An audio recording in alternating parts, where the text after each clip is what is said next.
دریا میں پھینکا۔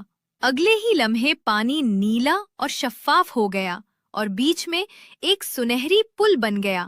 زہرا نے آنسو پوچھے اور مضبوطی سے پل عبور کیا۔ اس کے بعد وہ ایک گھنے جنگل میں داخل ہوا۔ وہاں ہر طرف اندھیرا ہی اندھیرا تھا۔ درختوں کی شاخیں ہاتھوں کی طرح اسے پکڑنے لگیں۔ خوفناک آوازیں گونج رہی تھیں۔ زہرا نے آخری موتی آسمان کی طرف اچھالا۔ لمحے بھر میں ہزاروں جگنو روشن ہو گئے۔ پورا جنگل جگمگا اٹھا اور ایک روشن راستہ کھل گیا جو سیدھا کالے پہاڑ کی طرف جاتا تھا۔ کچھ دیر اڑنے کے بعد زہرا ایک عجیب سی وادی میں پہنچی۔ وہاں ہر طرف بڑے بڑے آئینے لگے ہوئے تھے۔ جیسے ہی وہ قریب گئی، ان آئینوں میں اس کی شکل بدلنے لگی۔ کبھی وہ خود کو تھکی ہوئی دیکھتی، کبھی پروں پر سیاہ دھبے نظر آتے، کبھی وہ کمزور لگتی۔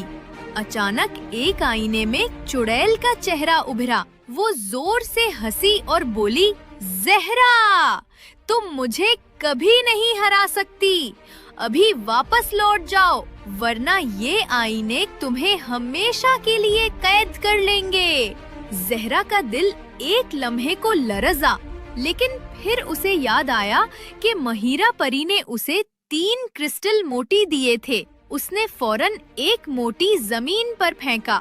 موتی سے نکلی سنہری روشنی نے تمام آئینے چکنا چور کر دیے۔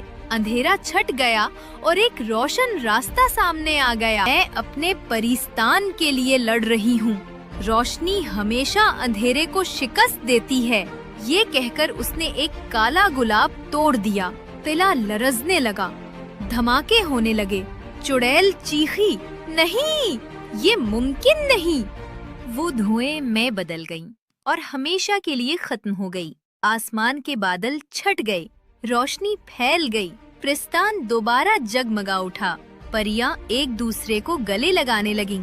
ان کے بال پھر سے ریشمی اور حسین ہو گئے اور خارش ہمیشہ کے لیے ختم ہو گئی۔ پریوں کی ملکہ نے زہرا کو گلے لگایا اور کہا، زہرا، تم نے اپنی جان کی پرواہ کیے بغیر ہمیں بچایا ہے۔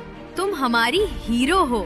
زہرا نے جواب دیا، میں نے صرف اپنا فرض نبھایا ہے۔ پرستان میری پہچان ہے اور میں اسے کبھی مایوس نہیں کروں گی۔